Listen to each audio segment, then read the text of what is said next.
పరిపాలన అందిస్తున్నాడు. ఈ దేశంలో చాలామంది ముఖ్యమంత్రులు లేకపోతే ఈ దేశ ప్రధానమంత్రి వచ్చినప్పుడు కూడా నాతో కలిసి పనిచేయి భవిష్యత్తు బాగుంటుంది అనే పరిస్థితి వచ్చిందని మీరు చెప్పిన చదివే కదా. నేనేం వేరే బయటికి పోలే కదా. ముఖ్యమంత్రి అయినాక పోయినా హార్వర్డ్ యూనివర్సిటీకి పోయినా. ఆ చదువు ఎట్లుంటుందో చూద్దాం మా గవర్నమెంట్ బడి కంటే అని. కానీ మీరు ఇచ్చిన ఫౌండేషనే అక్కడ నాకు పనికొచ్చింది.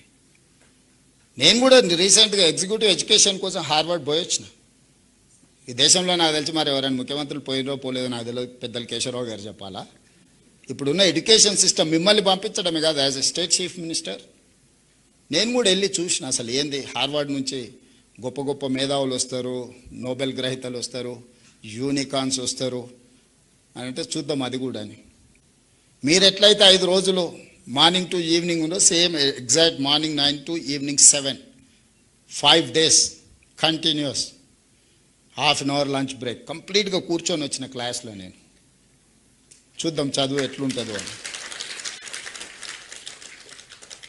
చదువుతో పాటు క్రమశిక్షణను కూడా నేర్పుతుంది క్లాస్ రూమ్.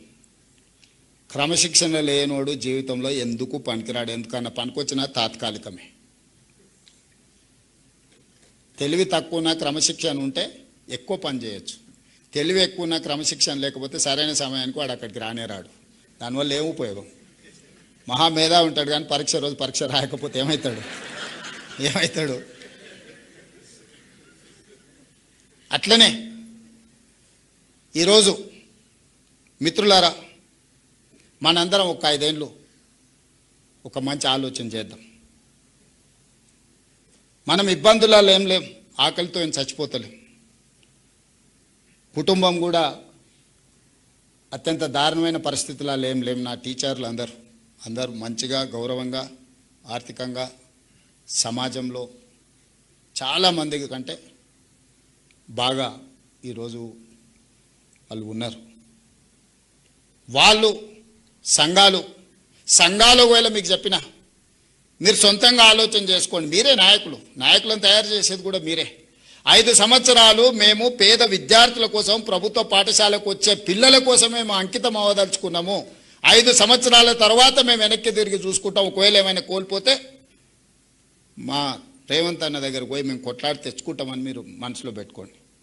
34 వరకు నేనే ఉంటా, మీకు ఎవ్వరికి ఏం అనుమానం లేదు. ఈరోజు 26, 31 వరకు పిల్లల కోసం పనిచేయండి. ఈ 5 ఏళ్ళు మీ బాధ్యత నేను తీసుకుంటా. మీరు అడగకుంటేనే మీ సమస్య జెన్యూన్ ఇష్యూస్ ఏమున్నా 6 నెలలకోసారి ఒక ½ డే మీ సంఘాలను మీ నాయకులను పిలిచి కూర్చోబెట్టి క్వాలిటీ డిస్కషన్ చేసి చీఫ్ సెక్రటరీ కానీ ఎవరికైనా అంతెందుకు 2 విషయాలు మీతో పంచుకోదలుచుకున్నా. జనవరి 2024 1 తారీఖు కంటే ముందే 1 తారీఖు మీ జీతాలు వచ్చినాయి. గుండెల మీద చేసుకొని చెప్పండి. తెలంగాణ వచ్చిన తర్వాత 10 సంవత్సరాలు 1 తారీఖు నాడు మీ ఖాతాలో జీతాలు పడ్డాయా? 24 జనవరి 1 తారీఖు నాడు మీ ఖాతాలో వేయడం మొదలు పెడితే ఈ రోజు వరకు ఎప్పుడైనా 1 తారీఖు నాడు మీ జీతాలు ఆగినాయా చెప్పండి. ఇది ఎవ్వరు మీరు అడగలేదే, మీ సంఘాలు అడగలే, మీరు అడగలే. ప్రతి నెల 1 తారీఖు నాడు ఈ ప్రభుత్వం కోసం ప్రజల కోసం పనిచేసే వాళ్ళకి జీతం ఇవ్వకపోతే ప్రభుత్వం వైఫల్యం చెందినట్టే.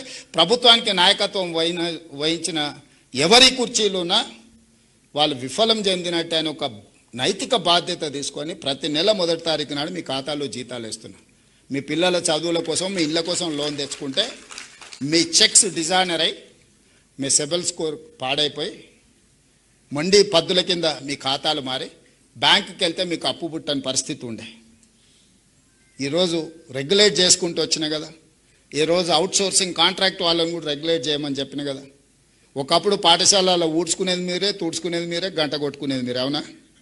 నేను రాగానే అమ్మ ఆదర్శ పాఠశాల పెట్టి సంఘాలకు బాధ్యత ఇచ్చి తుడిచే పని నుంచి మీకు విముక్తి కలిగించిన కదా. టీచర్ అనేవాడు క్వాలిటీ చదివియడానికి వచ్చిన ఊడవనికే తూడవనికే గంట కొట్టనికే కాదు. మీకున్న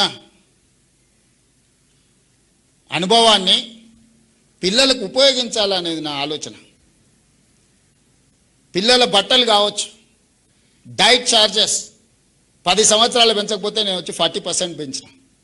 కాస్మెటిక్ ఛార్జెస్ 16 years పెంచకపోతే నేను వచ్చి 210% కాస్మెటిక్ ఛార్జెస్ పెంచిన పేద పిల్లలకు. ఏవేమి చేయగలమో స్కూల్స్లలో రిఫార్మ్ తీసుకొచ్చినాం. ఈరోజు మనం సెంట్రల్